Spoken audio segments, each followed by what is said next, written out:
گوجری زبان میں اپڈیٹ سنیے۔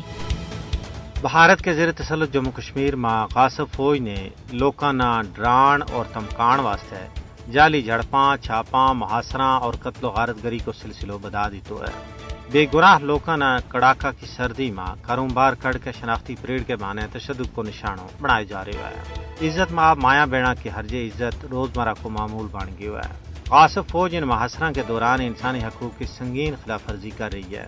بھارت کشمیریوں کی غیر قانونی حراست نہ طول دین واسطے سخت قوانین کو استعمال عمل میں آن رہی ہے۔ حریت رہنماواں، صحافیاں اور انسانی حقوق کا کارکناں تے عام کشمیریاں جھوٹا مقدمات میں پھنسائے جا رہے ہیں۔ 5 اگست 2019 تو بعد کشمیریوں کی تحریک آزادی نہ دبان واسطے بھارت کا استعماری حربہ انتہا نہ پہنچ گیا ہے۔ اس وقت تقریباً 5000 کشمیری حریت پسند بھارت کی جیلوں میں غیر قانونی طور پر پابند سلاسل ہیں۔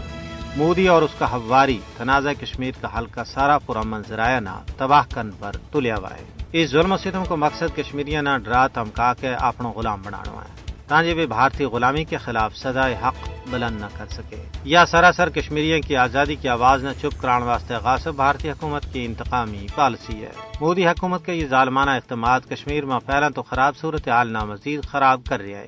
بھارت کے زیر تسلط جموں کشمیر میں چھاپا، محاصرہ اور گرفتاری مودی حکومت کی مایوسی نہ ظاہر کر رہا ہے۔